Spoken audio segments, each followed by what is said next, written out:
My name is Clara Evans, 32 years old. I've always thought of myself as level-headed, careful, the type who plans her life down to the smallest detail. And for the past 3 years, I believe my life had finally fallen into that rare, steady rhythm with Ethan, my boyfriend. He was charming, meticulous, and, I thought, devoted.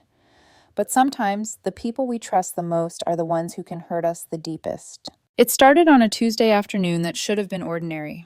I was sitting in my apartment, a small, sunlit loft in Philadelphia, sipping lukewarm coffee, scrolling through emails, when my phone buzzed.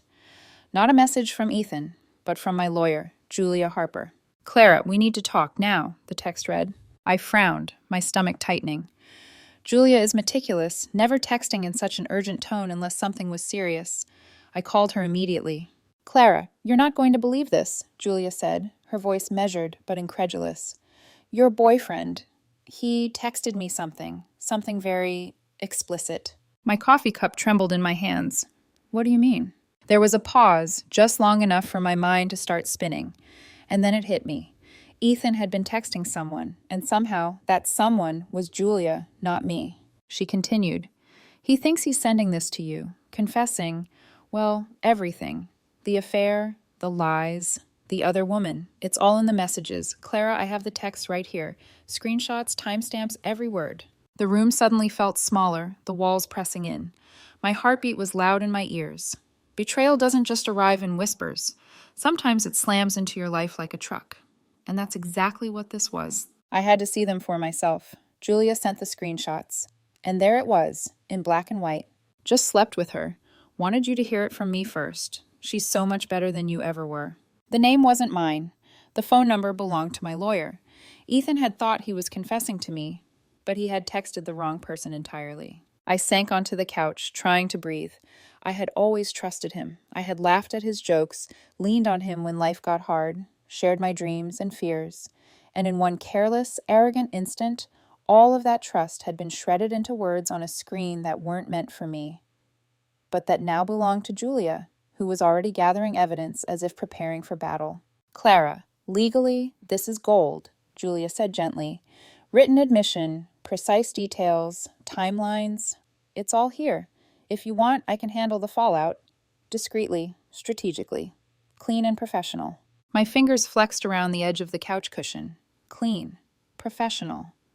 My mind raced, imagining the calm, calculated steps I could take, the power I hadn't realized I possessed until now. I didn't answer immediately. Instead, I stared at the message, reading it again, as if memorizing the shape of his betrayal. Ethan, in his arrogance, had believed he could confess his infidelity without consequence, and he had misfired spectacularly. The world had tilted on its axis. I felt a strange mix of anger, disbelief, and something like cold satisfaction. This wasn't just betrayal. This was a perfectly documented confession, and I was holding the evidence. When I finally spoke, my voice was measured, almost too calm. "Julia, let's do it. Whatever you think is best." Her response was precise.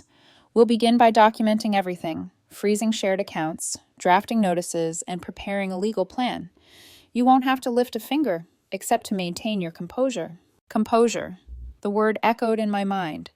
That was going to be my armor. For now, I had to act normal. Ethan didn't know I knew. He believed everything was as usual. He had no idea that the next few days would unravel the carefully constructed life we had built together. Later that evening, Ethan walked through the door with his usual grin, carrying takeout containers from our favorite Thai restaurant. "Dinner's here," he said, dropping the bags onto the counter. "Figured we could watch that new series you wanted to start." I smiled, too calm for the storm raging inside me. "Sounds perfect." He leaned in to kiss me on the cheek, oblivious to the fact that I knew that the man I loved, the man I trusted, had been unfaithful, that his messages to his lover had ended up in my lawyer's hands instead of mine. I ate dinner, laughing at moments in the show, making small talk about my day, all the while rehearsing my internal monologue. Each word Ethan spoke, each laugh, each glance, only tightened the resolve forming inside me. He had underestimated me. He had thought his mistakes would remain secret. He had no idea what he had just unleashed. By the time I went to bed that night, I had a plan forming. Julia would handle the legal side, but I was preparing myself mentally. There would be confrontations, there would be exposure, there would be humiliation, precise, measured, satisfying. And somewhere deep inside, beneath the heartbreak and betrayal, a quiet voice whispered, "This is the moment I take control." The next morning, I woke up to sunlight spilling across my apartment, the city humming faintly outside my window. Ethan was already gone for work, leaving the apartment deceptively quiet. In the kitchen, the faint smell of yesterday's takeout lingered, mingling with the aroma of freshly brewed coffee. On the surface, nothing had changed. I smiled at the barista at my usual cafe, answered emails, and laughed at memes my friends sent me. The world carried on as usual, but beneath the surface, everything had shifted. I kept my phone within reach, Julia's messages open, screenshots of Ethan's betrayal ready to be archived. Each text was a dagger, precise, unrelenting, proof of his carelessness and arrogance. And now I had the power to act, but patience was the key. Julia had laid out the first steps with surgical precision: freeze joint accounts, document all communications, and draft separation agreements in case the relationship ended formally. She reminded me of something that I hadn't yet fully appreciated. Ethan had handed me everything on a silver platter. His infidelity, his overconfidence, his careless texting, all of it. I spent the day acting normal. Ethan would return later, oblivious, probably expecting dinner, maybe even a movie. I moved through my apartment carefully, laughing when I saw him, commenting casually on his day. "How is your morning?" I asked, my voice calm, the way I imagined someone asking about the weather. "Busy, but good," he said, tossing his bag on the couch. "Meetings, calls, you know the usual." He glanced at my laptop, smiling. "Working hard, Clara?" "Always," I replied, taking a sip of water, my hands steady. My heart was hammering, but my face betrayed nothing. Each word I spoke, each smile I gave, was armor. I wasn't naive or weak. I was watching, waiting, and planning. Later, I noticed him glancing at his phone. He had no idea that Julia had everything. His messages, meant for me, now existed in a secure, undeniable archive. Every secret he thought he could control was slipping out of his hands. Over the next couple of days, Julia worked quietly in the background. She sent letters and notices, meticulously documenting everything while I maintained the illusion of ignorance. I laughed at Ethan's jokes, cooked meals he liked, even teased him about mundane things, all while internally rehearsing the steps I would take when the time came to confront him. And yet, it wasn't just strategy that occupied me. The betrayal cut deeper than I expected. I replayed memories of our relationship, searching for signs I'd missed, wondering how someone could betray the trust we had built. The rage simmered beneath my composed exterior, but it was tempered by the knowledge that I had leverage now. Ethan, in his overconfidence, had created a weapon for me, himself. Each careless text, each thoughtless message, was a brick in the foundation of the revenge I was silently constructing. And the most satisfying part? He had no idea. One afternoon, as he lounged on the couch, scrolling through his phone, I watched him and felt the full weight of the power shift. This was no longer a story of heartbreak. This was a story of control regained, a meticulous, deliberate reclamation of my life and my dignity. I continued my day as if nothing had happened. I laughed, I joked, I moved through my routines seamlessly. But inside, I was calculating. Each interaction with Ethan was a step in the chess game I was playing. I watched how he trusted me, completely unaware that every move he made had already been anticipated, documented, and prepared for counteraction. By the end of the week, Julia had everything ready. Legal notices drafted, accounts frozen, evidence archived. She advised me to remain calm, not to let Ethan suspect anything, and to maintain my outward composure, all while the wheels of accountability were turning inexorably behind the scenes. That night, as I lay in bed listening to the city outside, I allowed myself a small smile.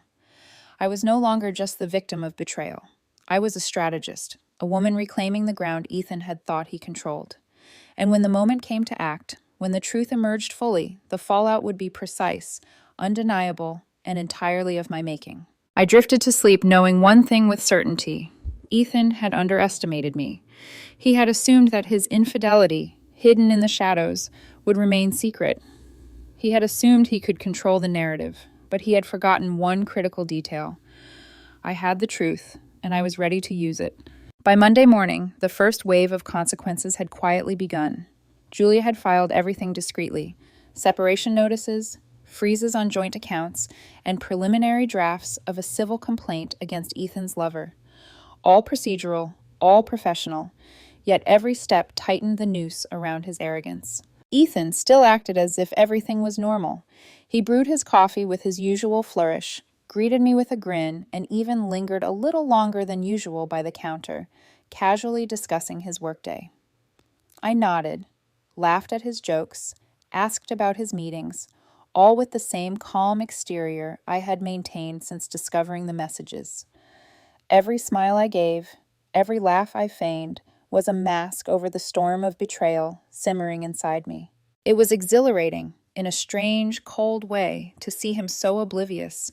He had no idea that his every careless act was meticulously documented. Julia had copies of every text, timestamps, and even the exact times Ethan had lied about meetings or calls. For the first time in weeks, I felt control. That afternoon, Julia called me. "Clara, we're ready for the next phase. The legal groundwork is complete.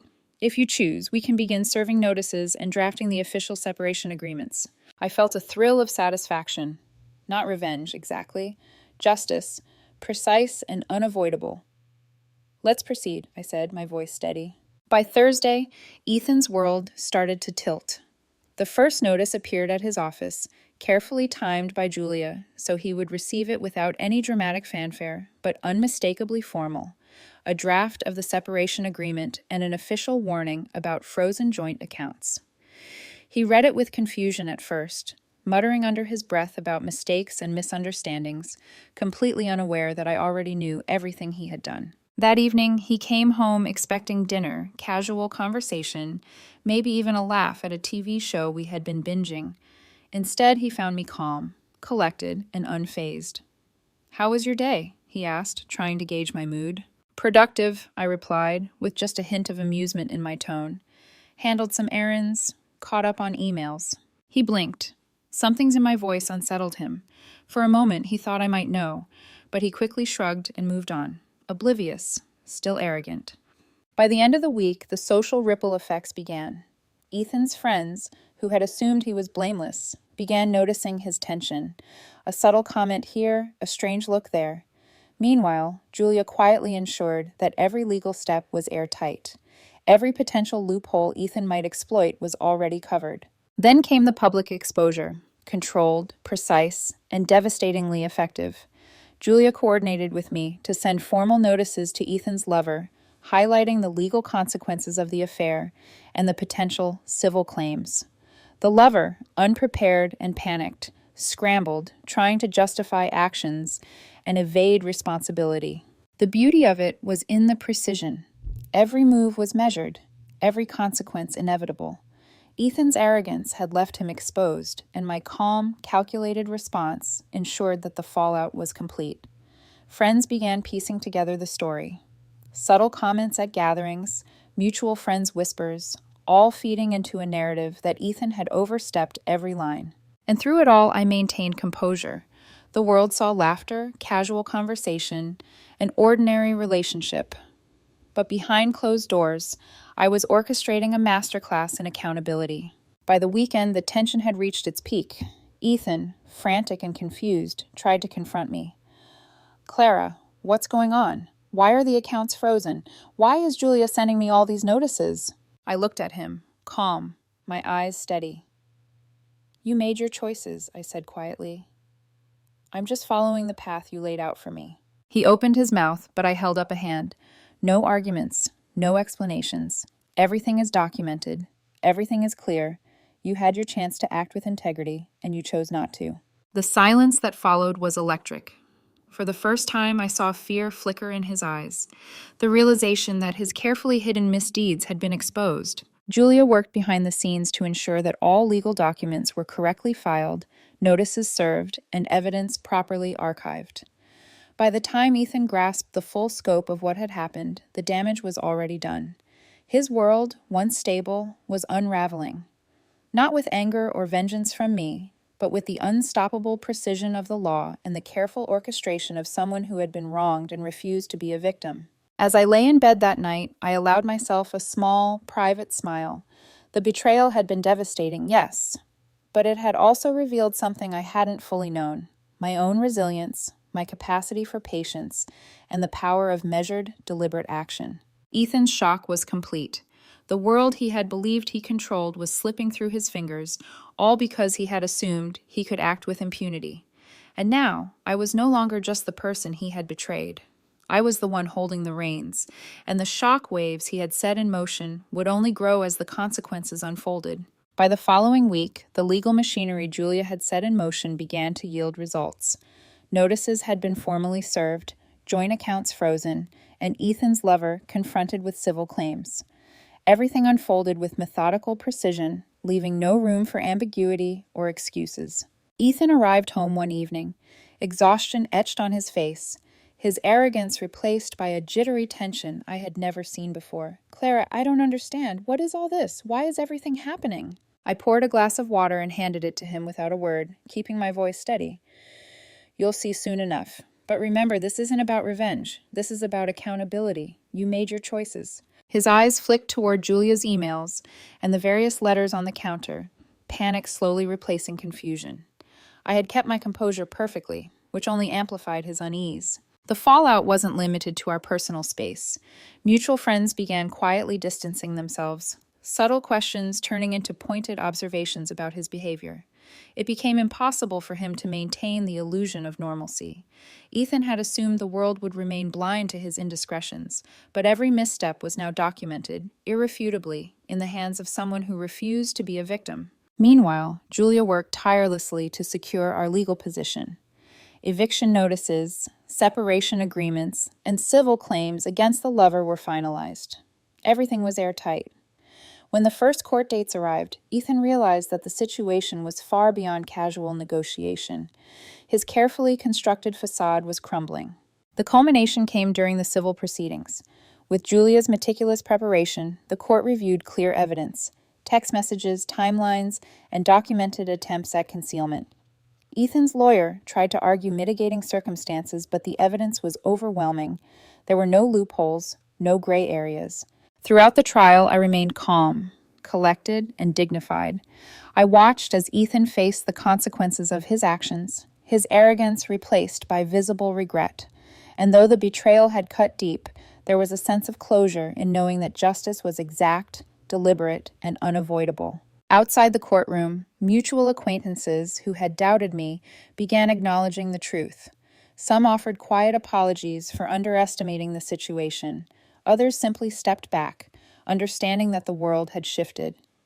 Ethan's social circle contracted rapidly, a mirror reflecting the choices he had made. After the trial, life gradually returned to a new normal. The apartment was mine, legally and emotionally.